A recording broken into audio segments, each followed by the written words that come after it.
ओम शांति। आज है 28 दिसंबर। शिव बाबा की साकार मुरली सुनते हैं। बाबा के मधुर महावाक्य।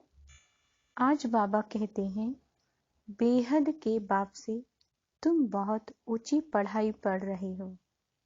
बहुत ऊंची पढ़ाई बुद्धि में है। पतित पावन गॉड फादर के हम स्टूडेंट हैं। नई दुनिया के लिए पढ़ रहे हैं। कहाँ के लिए पढ़ रहे हैं? नई दुनिया के लिए। प्रश्न है, रूहानी गवर्नमेंट से इजाफा किन बच्चों को मिलता है? बाबा कहते हैं, जो बहुतों को आप समान बनाने की मेहनत करते हैं, सर्विस का सबूत निकालते हैं, उन्हें रूहानी गवर्नमेंट बहुत बड़ा इजाफा देती है। वह भविष्य 21 जन्मों के लिए उच्च पद के अधिकारी बनते हैं। क्या कहा बाबा ने? जो सर्विस का सबूत निकालते हैं, उन्हें बाबा इजाफा देते हैं, यानी उच्च पद। ओम शांति। बाप कहते हैं बच्चों को कि मेरे द्वारा तुम मीठे मीठे बच्चे पढ़ाई पढ़ रहे हो। यह पढ़ाई है ही नई दुनिया के लिए, और कोई ऐसा कह ना सके कि हम नई दुनिया के लिए पढ़ रहे हैं। जितना अच्छी रीति पढ़ेंगे, बाबा ने कहा, जितना अच्छी रीति पढ़ेंगे उतनी प्रारब्ध 21 जन्मों के लिए तुम्हारी जमा हो जाएगी। बेहद के पाप से बेहद की पढ़ाई पढ़ रहे हैं। यह बेहद की बहुत ऊंची पढ़ाई है। बाकी तो सब पाई पैसे की पढ़ाई है। बाबा कहते हैं, तो इस बेहद की पढ़ाई में जितना तुम पुरुषार्थ करेंगे उतना उच्च पद पाएंगे।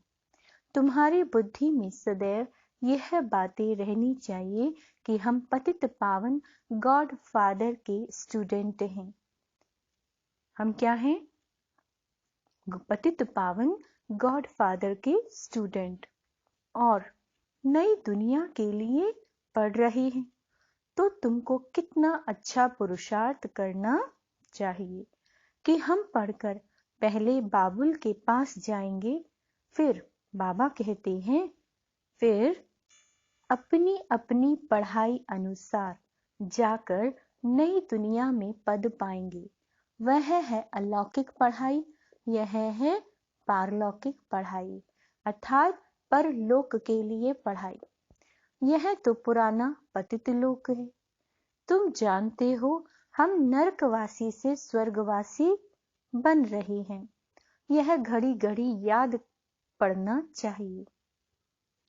बाबा कहते हैं, तब तुम्हारे दिमाग में खुशी बढ़ेगी। शादी आदि में जाने से, बाबा कहते हैं, शादी आदि में जाने से बहुत बच्चे भूल जाते हैं।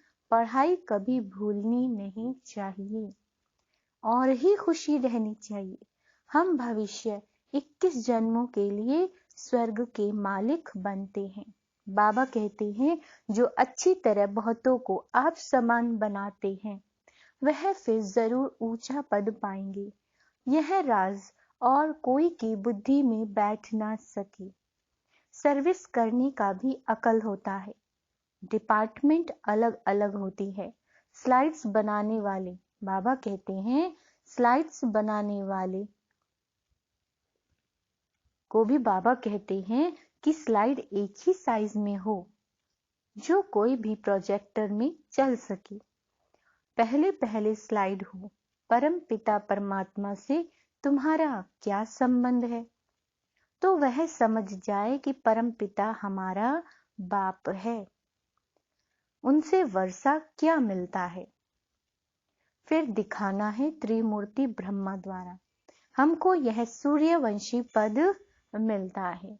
तुम भी पुरुषार्थ कर रहे हो नई दुनिया के लिए। अभी तुम हो संगम पर, पावन दुनिया बनाते हो। तुम्हारी बुद्धि में अब स्मृति आ गई है।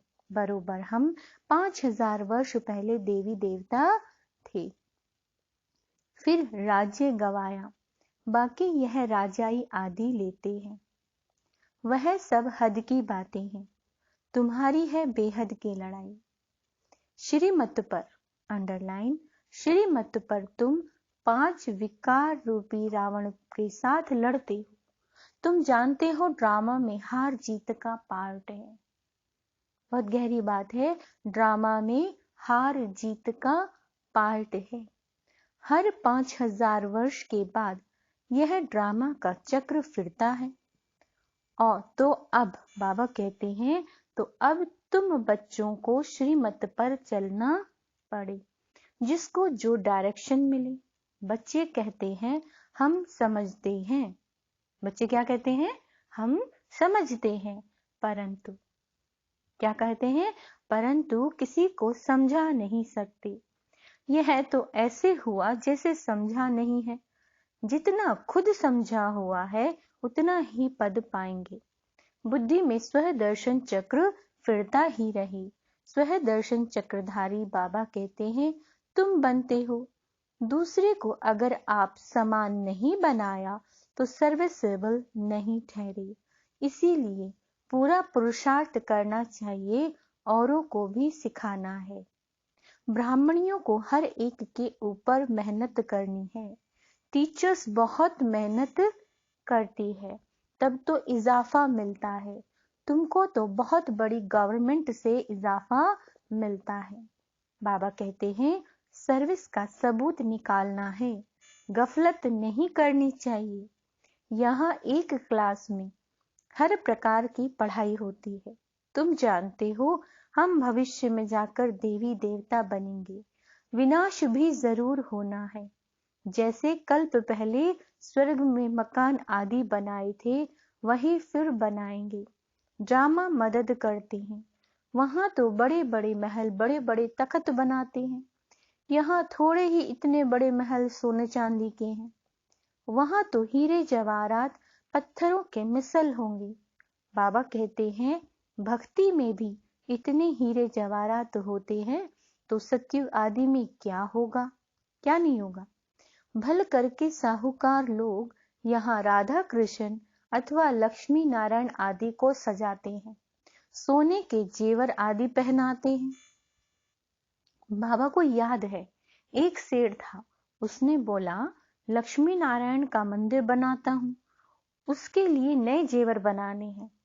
बाबा कहते हैं उस समय तो बहुत सस्ताई थी, तो सत्युग में क्या होगा बताओ।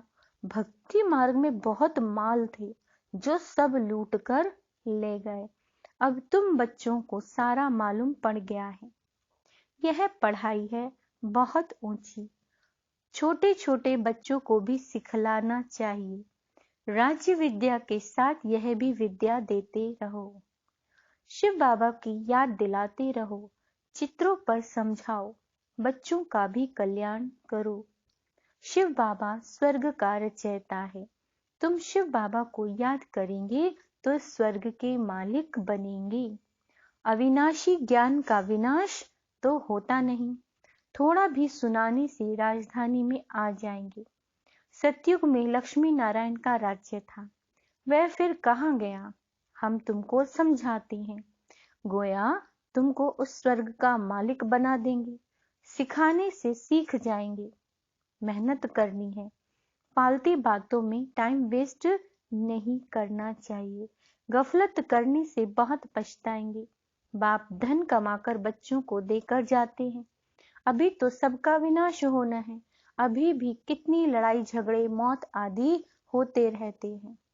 यह कुछ नहीं है। क्या कहा बाबा ने? यह कुछ नहीं है। अभी करोड़ों की अंदाज में विनाश होगा। क्या कहा बाबा ने? करोड़ों की अंदाज में विनाश होगा। सब जल मर खत्म हो जाने हैं। कब्रिस्तान बनना है, तब फिर परिस्तान बनेगा। कब्रिस्तान तो बड़ा है, परिस्तान तो छोटा होगा। मुसलमान भी कहते हैं, क्या कहते हैं? सब जो हैं कब्र दाखिल हैं। खुदा आकर सबको जगाते हैं। और वापस ले जाते हैं। बाबा कहते हैं इस समय सब आत्माएं कोई ना कोई रूप में हैं। कब्र में शरीर पड़ा है, बाकी आत्मा जाकर दूसरा शरीर लेती है। इस समय माया ने सबको कब्र दाखिल कर रखा है। सब मरे पड़े हैं, खत्म होने वाले हैं, इसीलिए किसी से दिल नहीं लगानी है। क्या कहा बाबा ने? किसी से भी दिल नहीं लगानी है। एक दिल लगानी है एक के साथ। किसके साथ लगानी है दिल? सिर्फ शिव बाबा के साथ। आखिर में तुम्हारा सबसे ममत्व मिट जाएगा। अंडरलाइन। आखिर में तुम्हारा सबसे ममत्व मिट जाएगा। एक बाप को याद करना है बस। तुम समझते हो हम यह पढ़ाई भविष्य 21 जन्मों के लिए पतित पावन बाप के द्वारा पढ़ रहे हैं। परम पिता परमात्मा मनुष्य सृष्टि का बीज रूप है, चैतन्य है, आत्मा भी चैतन्य है। जब तक बाबा कहते हैं जब तक आत्मा शरीर में न आए तो शरीर जड़ है, आत्मा ही चैतन्य है। अभी आत्मा को ज्ञान मिला है। हर एक आत्मा में अपना अपना पार्ट नुंधा हुआ है। हर एक की एक्ट अपनी अपनी है। वंडरफुल ड्रामा है। ये लाइन अगर बुद्धि में एकदम बैठ जाए तो शायद कोई आत्मा किसी भी आत्मा के कर्म को देखकर कभी भी नाराज नहीं होगी। तो ये वाली लाइन जैसे कहते हैं ना कि ड्रामा फिक्स है, तो हर आत्मा का भी आज बाबा ने कहा पार्ट भी फिक्स है। और बाबा ने कहा ड्रामा वंडरफुल है, यानी ड्रामा कल्याणकारी भी है। तो बाबा कहते हैं इसको कुदरत कहा जाता है। इतनी छोटी सी आत्मा में कितना पार्ट नुंधा हुआ है। यह रूहानी बातें जो सुप्रीम रूह बैठकर तुमको समझाते हैं, सैर कराते हैं, यह भी ड्रामा बना हुआ है। जो ड्रामा में नूंद है उसका साक्षात्कार कराते रहते हैं। भल खेल पहले से ही अनादि बना हुआ है, परंतु मनुष्य नहीं जानते यह अनादि है। तुम तो सब कुछ जानते हो। जो कुछ होता है 1 सेकंड के बाद वह पास्ट हो जाएगा। जो पास्ट हो जाता है तुम समझते हो यह ड्रामा में था। जो कुछ हुआ वो होना ही था, ड्रामा में था। बाबा ने समझाया सतयुग से लेकर क्या क्या पार्ट हुआ है। यह बातें दुनिया नहीं जानती। बाप कहते हैं मेरी बुद्धि में जो नॉलेज है वह तुमको दे रहा हूं, तुमको भी आप समान बनाता हूं। यह तो जानते हो सारी दुनिया भ्रष्टाचारी है। अब बाबा कहते हैं अब पहले पहले पावन बनना और बनाना है। तुम्हारे सिवाय कोई पवित्र बना न सके। अब बाप की श्रीमत पर चल दैवी गुण धारण करने हैं। बहुत मीठा बोलना है। अंडरलाइन। क्या होमवर्क दिया बाबा ने? बहुत मीठा बोलना है। कोई भी कड़वा बोल ना निकले। सब पर रहम करना है। तुम सबको सिखला सकते हो भगवानु वाच्य। क्या कहा बाबा ने? भगवानु वाच्य, मन मना भव। उनको यह पता नहीं है कि भगवान कौन है और उसने कब गीता सुनाई। तुम अभी समझते हो भगवानु वाच्य। क्या कहते हैं? अशरीरी बनो। देह के सब धर्म, मैं मुसलमान हूं, मैं पारसी हूं, ये सब छोड़ दो। क्या कहा बाबा ने? ये सब छोड़ दो। यह कौन कहते हैं? आत्माएं तो सभी आपस में भाई भाई हैं, एक बाप के बच्चे हैं। आत्माएं अपने भाइयों को समझाती हैं कि बाप कहते हैं बाप कहते हैं माँ में कम याद करो तो तुम मुक्ति धाम में चले जाएंगे। सब बाबा कहते हैं शांति धाम में जाने वाले हैं। 2 अक्षर भी याद कर समझाना चाहिए, भगवान सबका एक है। श्री कृष्ण तो बाबा कहते हैं हो ना सके। अब बाप कहते हैं देह के सभी धर्म त्याग। क्या कहा है बाबा ने? देह के सभी धर्म त्याग माँ में कम याद करो। आत्मा प्रकृति का आधार लेकर इस शरीर का आधार लेती है और यहाँ पार्ट बचाती है। क्राइस्ट के लिए भी कहते हैं कि अभी वह बैगर है, सभी की पुरानी जुत्ती है। क्राइस्ट ने भी जरूर पुनर्जन्म लिया होगा, अभी तो लास्ट जन्म में होगा। इन मैसेंजर्स को भी बाप ही आकर जगाते हैं। पतितों को पावन बनाने वाला एक ही बाप है। सभी को बाबा कहते हैं पुनर्जन्म लेते लेते नीचे आना ही है। अभी कलयुग का अंत है, आगे चलकर यह भी मानेंगे। आवाज निकलेगा कि बाप आया हुआ है। महाभारी लड़ाई में भगवान का नाम है ना, परंतु नाम बदली कर दिया। विनाश और स्थापना यह तो भगवान का काम है। बाप ही आकर स्वर्ग के द्वार खोलेंगे। तुम बुलाते हो बाबा आओ, आकर बैकुंठ का द्वार खोलो। तुम्हारे द्वारा बाप आकर द्वार खोलते हैं। तुम्हारा नाम बाला है। क्या नाम बाला है? शिव शक्ति सेना। तुमको पांडव क्यों कहते हैं? क्योंकि तुम रूहानी पंडे हो, स्वर्ग का रास्ता बताते हो। बाप बैठ सभी शास्त्रों का सार बताते हैं। इन बातों को समझेंगे वही जिन्होंने कल्प पहले समझा है। हम आत्माएं पंडे हैं, सबको शांति धाम में ले जाएंगे, फिर सुख धाम में आना है। दुख धाम का विनाश होना है, इसके लिए यह महाभारत लड़ाई है। तुम्हारी बुद्धि में सारी डिटेल है। मन मना भव मध्याजी भव, इनमें सारा ज्ञान आ जाता है।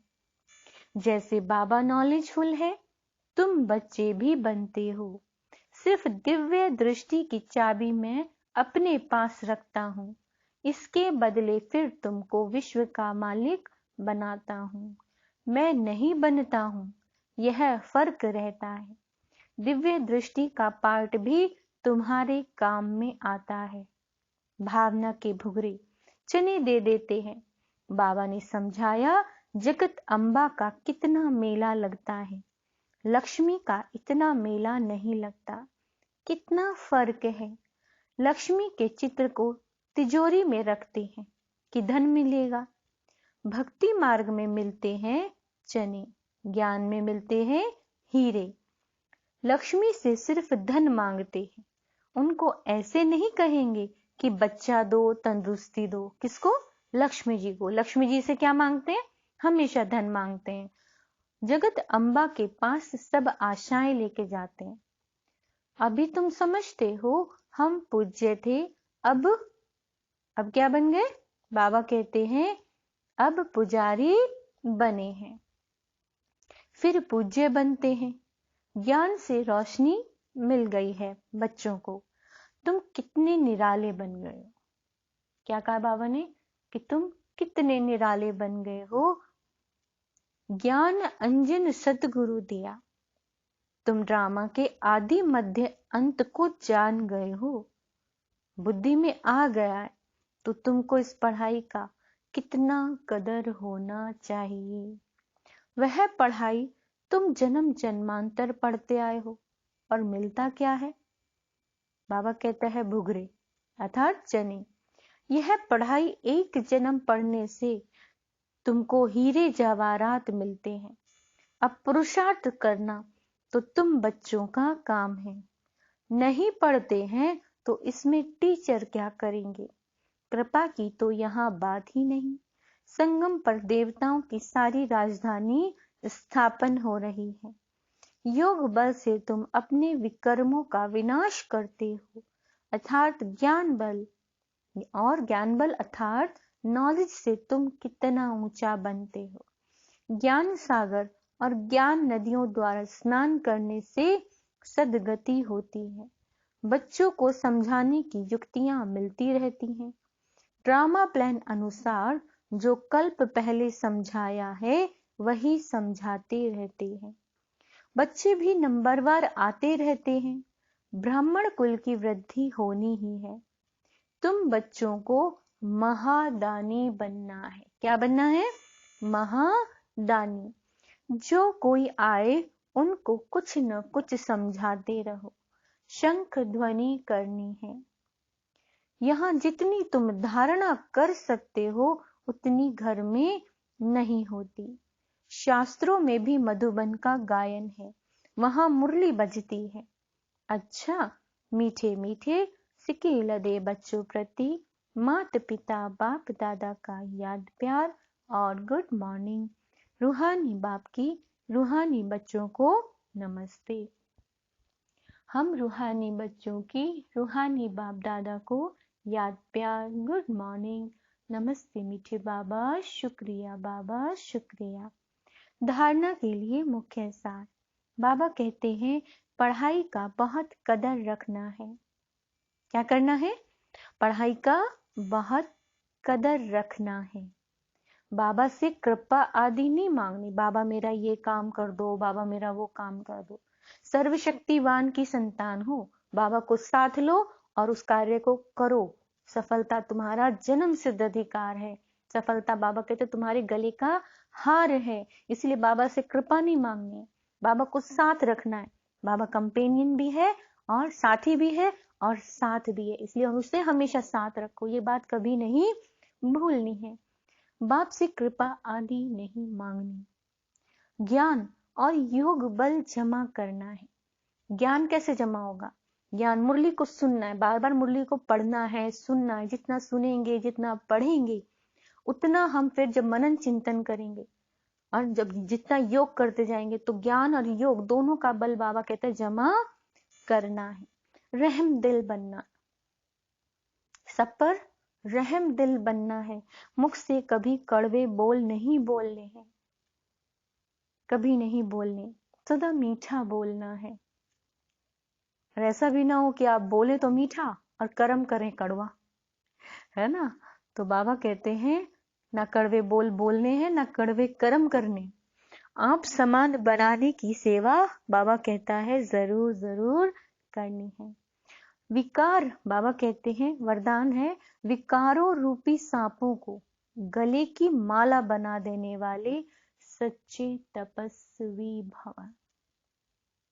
विकारों रूपी सांपों को गले की माला बना देने वाले सच्चे तपस्वी भव। ये 5 विकार बाबा कहते हैं लोगों के लिए जहरीले सांप हैं, लेकिन आप योगी तपस्वी आत्माओं के लिए ये सांप जो है गले की माला बन जाते हैं। इसीलिए आप ब्राह्मणों के और ब्रह्मा बाप के अशरीरी तपस्वी शंकर स्वरूप के यादगार में सांपों की माला गले में दिखाते हैं। बाबा कहते हैं सांप आपके लिए खुशी में नाचने की स्टेज बन जाते। यह अधीनता की निशानी दिखाई है। स्थिति ही स्टेज है। बाबा ने कहा स्थिति ही स्टेज है। तो जब विकारों पर इतनी विजय हो तब कहेंगे सच्ची तपस्वी। स्लोगन है पुराने संसार और संस्कारों से मरना ही जीते जी मरना है। पुरानी वो आदतें, वो चिड़चिड़ापन, वो गुस्सा करना, है ना, कितना सारा कुछ पुराना होता है, इधर की उधर करना, निराशा हो जाना, आलस्य, अलबेलापन, ये सब क्या है? ये सब पुराने संस्कार है, रावण के संस्कार। तो पुरानी दुनिया को भी भूलना है, पुराने संस्कारों से भी मरना है। इसीलिए बाबा ने कहा पुराने संसार, है ना, और संस्कारों से मरना ही जीते जी मरना है। दैवी गुण धारण करने हैं और अपनी सतयुगी दुनिया को बुद्धि में याद रखना है। अपने आदि और अपने अनादि स्वरूप का सारे दिन में हमें क्या करना है? चिंतन करना है, मनन करना है, योग करना है। अच्छा, ओम शांति।